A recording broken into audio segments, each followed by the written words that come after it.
For a while, our world's been asking the question about the existence of God, whether or not He's real. And I'm convinced that we're actually asking the wrong question. We really don't want to know the answer of whether or not God's real. We really want to know what He's like. What's He about? What does He think? How does He feel about me? Does He feel at all? Is He just far away or is He close? And there's no better place to look than the person of Jesus. Right? Jesus came to this earth and He said, I am in the Father and the Father is in me. He who has seen me has seen the Father. That Jesus Himself embodies the very person of God. That everything that God is comes in bodily form in Jesus. And He says, this is who God is, right? So if we look at Jesus and we look at how He lived His life, we start to get a glimpse and a bird's eye view into how God really feels about us. And we can see, over and over again, we see people that take the character of God and project it from a pulpit, they project it from a microphone, and they distort the very image of God, right? Over and over again. You see people that say that God's angry, and that He hates people, and that He wants to kill people. But if you look back, you go back centuries and centuries back, and you see Jesus, the way that He lived His life. So Jesus gave His disciples the ability to heal, to deliver, and to set free other people. So time goes on, and the disciples start to feel proud. They start to feel their accomplishments, right?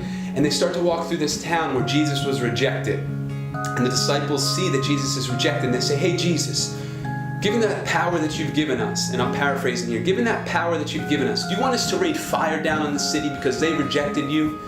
And Jesus instantly rebukes His disciples because that's not what He's about.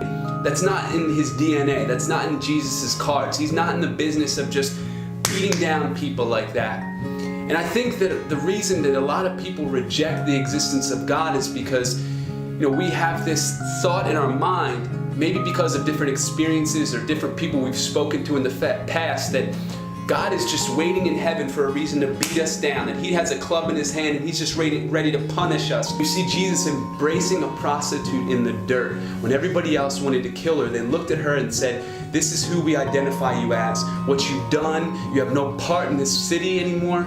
Jesus went where nobody would have gone, kneeled down and embraced her.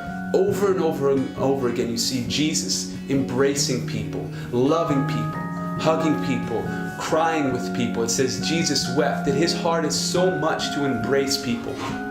So this video is really about changing the way that we see God, because I tend to side with the group that says if God's angry at me, I don't even want to talk to Him, right? I'm scared to go before Him because the second that I start to talk to Him, I'm just ready for a fist to come down from heaven. But this video is to change our mind, that God's not raising a fist like this, that His arms are wide open to embrace us, that He's calling us. It said, for God so loved the world that He gave.